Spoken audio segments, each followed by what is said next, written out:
श्रीमान राघव जी अभी उपस्थित हैं। श्री संजीव झा जी।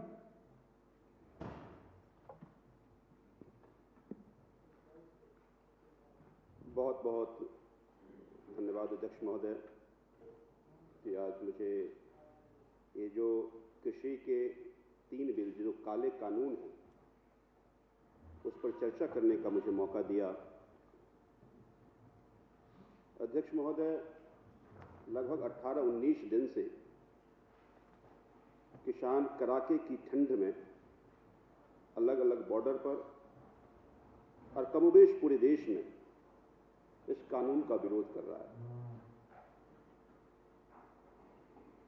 हमने ये देखा जब ये तीनों बिल ऑर्डिनेंस के जरिए लाया गया। मैं ऑर्डिनेंस का मतलब ऑक्सफोर्ड की डिक्शनरी में खोज रहा था तो मिला ऑर्डिनेंस का मतलब ही होता है ऑथोरिटेटिव लॉ।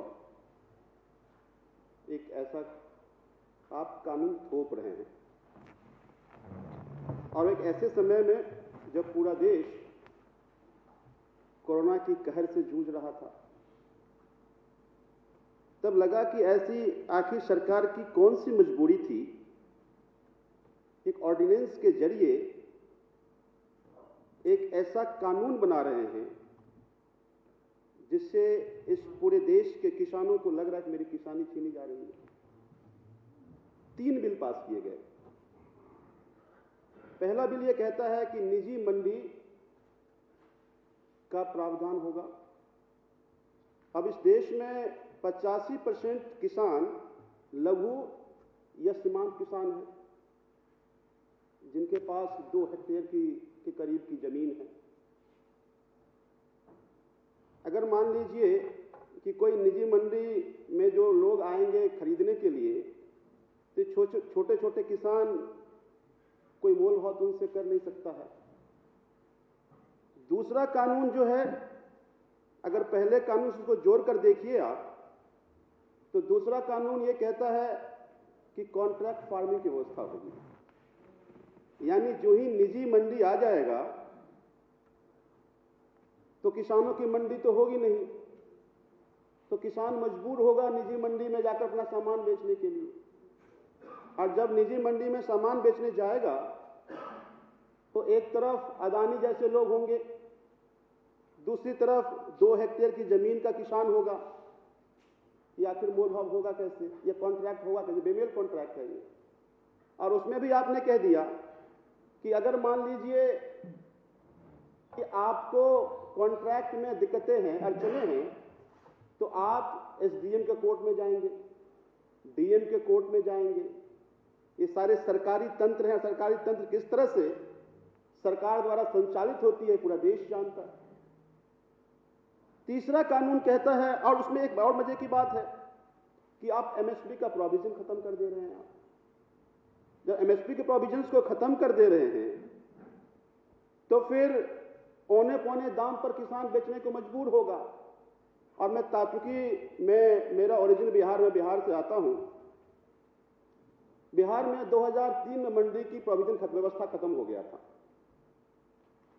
हमारे अभय वर्मा जी भी बिहार से आते हैं, कोई बेहतर किसान है, पता होगा इनको भी, और सच्चाई बताएंगे। आज से मैं उम्मीद रखता हूं कि इस बार धान बिहार के किसान को 900 रुपए 1000 में बेचना पड़ा, जबकि जो एमएसपी है वो 1950 रुपए का है। मक्का का एमएसपी 1850। अभी 2 महीना 3 महीना पहले मक्के का फसल हुआ तो उसको 1000 रुपए 1100 रुपए में बेचना पड़ रहा है। क्यों करना पड़ रहा है? क्योंकि निजी मंडी है वहां, सरकारी मंडी नहीं है वहां। और इसी बात का डर जो किसान आज आंदोलन कर रहे हैं उनको भी है। तीसरा बिल यह कहता है कि असीमित भंडारण का पावर आपके पास होगा, तो कोई भी आदमी असीमित भंडारण कर सकता है। अब देखिए, बहुत बड़ा खतरनाक पहलू है ये कि असीमित भंडारण के जरिए पूरे देश में, अभी एक प्रेस कॉन्फ्रेंस में अपने सीएम साहब का सुन रहा था, बड़े अच्छे से एक्सप्लेन किया कि इस कानून के जरिए कहते हैं कि जब तक प्राइस दुगुना ना हो, मान लीजिए कोई सरकार, कोई राज्य सरकार इसको कंट्रोल भी करना चाहे तो जब तक दोगुना प्राइस ना हो तब तक आप छापामारी भी नहीं कर सकते। कोई भंडारण करके रखा भी हुआ है, अगर दोगुना प्राइस नहीं हुआ तो आप छापा भी नहीं मार सकते। तो फर्ज कीजिए कि 100 रुपए का 200 रुपए, अगले में 400 400 का 800, उन्होंने सीएम साहब ने बताया कि 16 गुना प्राइस 4 साल में हो सकता है। तो ना केवल इस बिल से किसान को नुकसान हो रहा है, बल्कि इस बिल के जरिए इस देश का जनता का, आम आदमी को नुकसान हो रहा है। महंगाई इतना हो जाएगा कि घर चलाना हमारा मुश्किल हो जाएगा।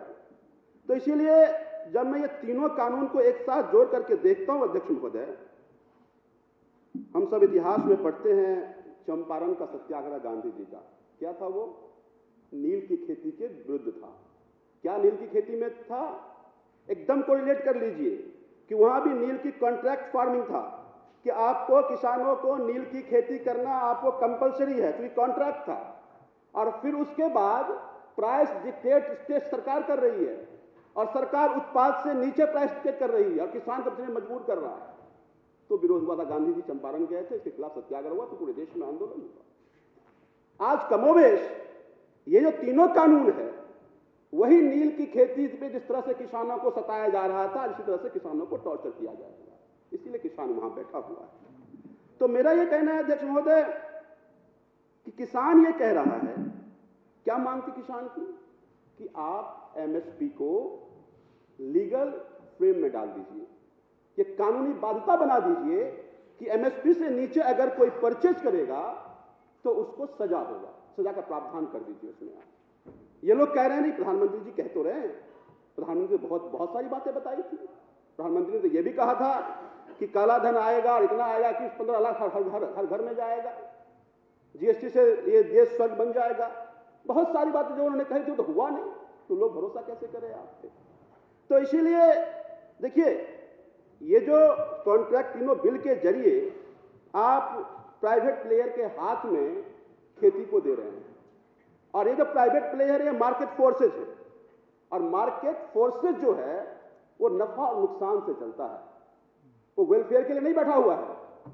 सरकार चैरिटी वेलफेयर कर सकती है, लेकिन प्राइवेट प्लेयर्स अपने प्रॉफिट लॉस के लिए काम करेगा।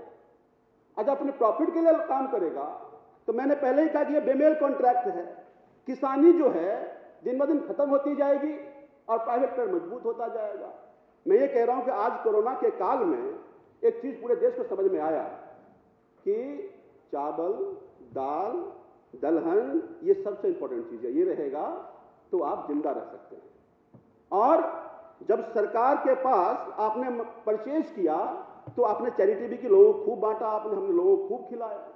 फर्ज कीजिए कि आज हमने सरकारी परचेज को खत्म कर दिया, तो कल से उसका कोई आपदा अगर आती भी है तो फिर उस प्राइवेट प्लेयर के हाथ के पास जाएंगे हम, जो चीज 2 रुपए का है वो 5 रुपए का बेचेगा, क्योंकि वो तो प्रॉफिट लॉस के लिए काम कर रहा है।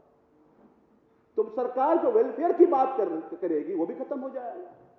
तो इसीलिए मुझे लगता है कि निहायत खतरनाक कानून है, और इस कानून के जरिए किसानों की किसानी छीनी जा रही है। किसानों को लग रहा है कि हमारे जो छोटे छोटे खेत हैं, हमारे जो अपने फसल हैं, वो हमसे छीना जा रहा है। और यही कारण है कि आज किसान अलग अलग बॉर्डर पर, अलग अलग सड़कों पर सोया हुआ है। मुझे एक बहुत बड़े कवि थे धूमिल जी ने लिखा था कि एक आदमी जो रोटी बेलता है वो है किसान, एक आदमी जो रोटी खाता है वो है जनता, और एक आदमी जो ना रोटी बेलता है ना रोटी खाता है, वो सिर्फ रोटी से खेलता है। आज मैं प्रधानमंत्री जी से पूछना चाहता हूं कि आखिर वो तीसरा आदमी कौन है, क्योंकि संसद आज मौन है, संसद इस बात को बताने के लिए तैयार नहीं है। मैं एक चीज और देख रहा था अध्यक्ष महोदय, कि जब मैं देख रहा था कि ऑर्डिनेंस लाया गया, हमने देखा कि एग्रीकल्चर स्टेट लिस्ट राज्य सूची का विषय है। तो मैं ये सोचा कि राज्य सूची के विषय में फिर केंद्र ऑर्डिनेंस कैसे ला सकता है। तो फिर हमने देखा कि उसमें ट्रेड एंड कॉमर्स जोड़ दिया गया ताकि ये कंकरेंट लिस्ट में आ जाए, और फिर ऑर्डिनेंस लाकर किसानों को आप किसानी छीन लीजिए। तो एक चेतावनी भी है, ना केवल इस बिल के जरिए कि आज जरूरत पड़ेगी इस सरकार को तो इस संविधान को भी ताक पे रख करके आपके लीगल राइट को छीन लिया जाएगा। आज अध्यक्ष महोदय 3 डिग्री 2 डिग्री के टेम्परेचर में किसान वहां सोया हुआ है। हम अपने घर में आज हीटर लगा करके बहुत सारे लोग अमीर लोग सोते होंगे। आज जो किसान अन्न उगाता है वो सड़कों पर 2 डिग्री 3 डिग्री टेम्परेचर में सोया हुआ है, और इसलिए सोया हुआ है क्योंकि उनके पेट पर लात मारा जा रहा है। जब पेट पर लात मारा जा रहा है तो इस ठंड को ही बर्दाश्त करने के लिए वो तैयार है। लेकिन जिस तरह का केंद्र सरकार का अहंकार, प्रधानमंत्री जी का अहंकार दिख रहा है, इस पूरे सरकार का अहंकार दिख रहा है, यह अहंकार इस जनतंत्र के लिए कोई अच्छा इंडिकेटर नहीं है। और अध्यक्ष महोदय, लगातार मैं देख रहा हूं कि 6 दौर की वार्ता हुई और उस वार्ता में किसानों को समझाने की कोशिश की जा रही है। मैं देख रहा हूं कि पूरी सरकार और पूरी पार्टी अलग अलग किसान सम्मेलन किसान को समझा रहा है कि बिल के फायदे क्या है।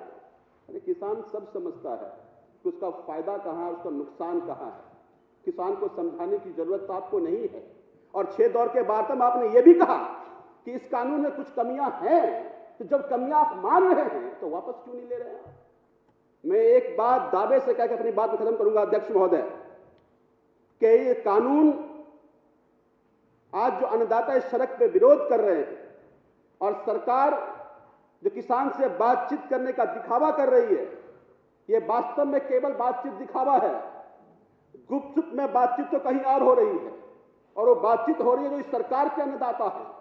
मैं दावे से कह रहा हूं कि जिस दिन इस सरकार के अन्नदाता उद्योगपति मान जाएंगे जिनके दबाव में यह बिल आया है, अगले दिन सड़क पर किसान सोए हुए अन्नदाता सोए हुए बात मान ली जाएगी। तो मुझे ये लगता है कि आज जो हम लोग यहां इस सदन में बहस कर रहे हैं, तो पूरा देश ये देख रहा है कि आज हम सब लोग वास्तव में ये सदन और इस सदन के जरिए देश दिल्ली